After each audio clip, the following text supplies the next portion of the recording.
everybody, welcome back to my channel. My name is Jessica and today's video is going to be all about Aegyo Sal. Aegyo Sal literally translates to cute skin in Korean and refers to the under eye fat that puffs out when you smile. The concept of emphasizing it with makeup for a cute smiling eyes look has become a popular beauty trend not only in Korea, but in many other Asian countries and even the US now. When people first hear about Aegyo Sal, a common misinterpretation is that it just refers to eye bags. The difference between Aegyo Sal and eye bags is that eye bags are further down on your face. This area directly beneath your eyes is where your Aegyo Sal is, and directly under that is where your eye bags are. It's harder to distinguish between the two when you aren't smiling, but here you can see the difference, right? To find your natural Aegyo Sal, smile with your eyes. So this is what my eyes look like normally, and this is what they look like smiling. The entire area that puffs out is the Aegyo Sal. We'll use this as a reference when using makeup to emphasize the area.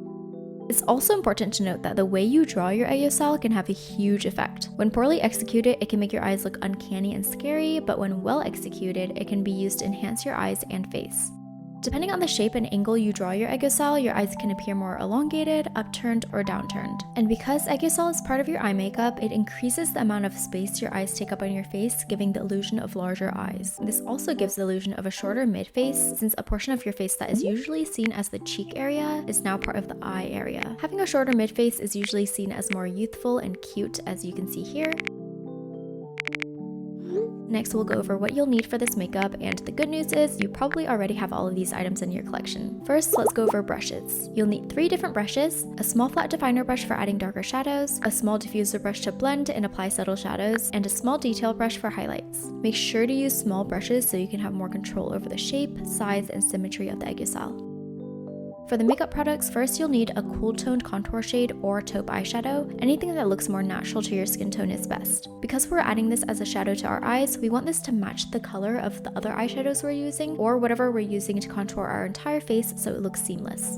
Next, we'll need a dark brown eyeshadow. This will be blended into the contour shade to intensify certain areas and add dimension. And in combination with the darker shadows, we'll also need a brightening product to create more dimension. This can be a bright matte or shimmery eyeshadow, or it could just be the highlighter you normally use. It's just important that it's brighter than your skin tone. You can also use a concealer pencil to prime your under eyes before applying all of these shadows. I sometimes do this when I'm going for a more dramatic look, but I personally don't like the feeling of this for everyday use, so I did not include this in my demonstration. But it does help with making your Aegyo Sal last longer.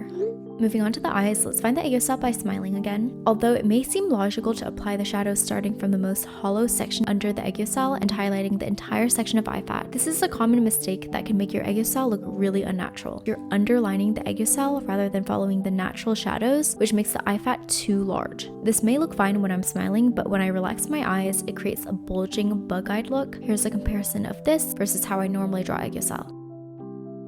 The shadow on the incorrect side is drawn way too far down and there isn't enough blending, so let's look at where the natural shadows fall. You'll notice when I'm smiling, the shadow doesn't start under the entire eye fat area.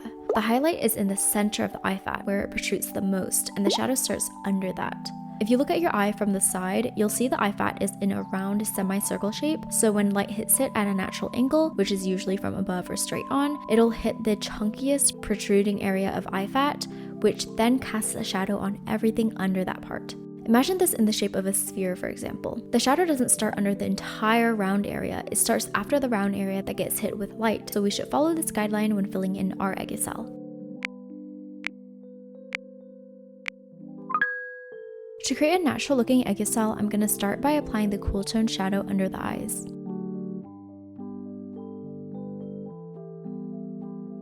Next, we'll create a more defined shadow line. Smile to find the area of eye fat that protrudes the most, and using the small flat definer brush, start drawing a line directly underneath it.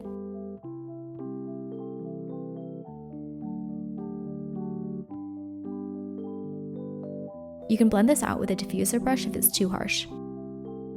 Next, we'll add the highlighter shade. With a pencil brush, I'm applying a shimmery highlighter only to the area above the line we just drew. And to make it look more natural, I'm blending the highlighter into the shadows by using the contour shade on the outer edge. This is what that looks like, and then this is optional, but I also like using the dark brown eyeshadow to add more dimension and to emphasize the outer corner to match the winged liner on the upper eyelid.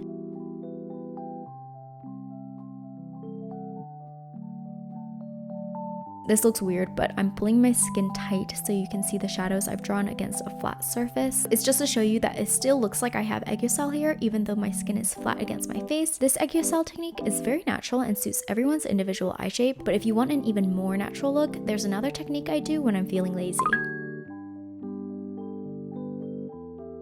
First, smoke out the lower lash line with a taupe eyeshadow. Then use a pencil brush to highlight the top half of the Aegyo Sal.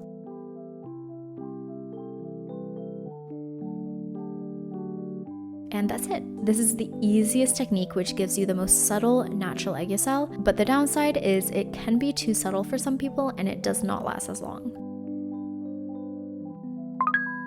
Next, I'll show you my favorite Aegyo Sal shape, the upturned style. We'll start the same way by smoking out the lower lash line with our taupe eyeshadow. Then use a small amount of dark brown eyeshadow with a flat definer brush to create the Aegyo Sal shadow on the outer corner. You can smile to check and see if you're drawing the line in the correct area, which is right under the center of the Aegyo Sal. Make sure the focus is on the outer corner and that the line is angled upwards. Next, I'm going to draw a line parallel to that one on the lower lash line. You can stretch this one out a little further to get the same effect as a winged liner.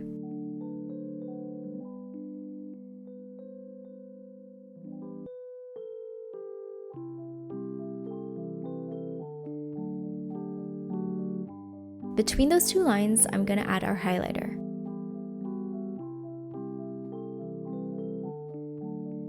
I'll use the taupe eyeshadow to smoke everything out. I'm also bringing the dark brown eyeshadow into the inner corner to balance out the eye makeup, since having it too heavy on the outer corner of the lower lash line can actually make your eyes look more downturned. Here I'll pull my skin flat against my face again so you can see how the contour creates shadows that make the Aegyo Sal look puffy even against a flat surface.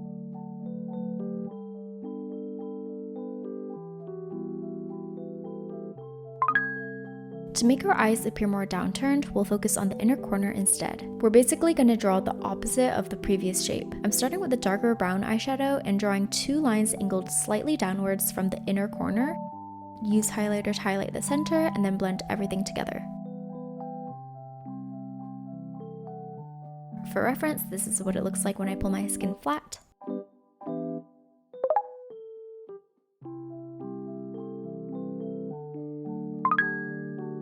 And then finally, I'll demonstrate how Aegyo Sal can be used to give your eyes a rounder shape. To do this, let's first smoke out the lower lash line. And then next, we'll use the darker brown eyeshadow to create the Aegyo Sal only in the center of the eye, right under the pupil. Doing this brings attention to the center of the eye, which creates an enlarging effect for a rounder eye shape.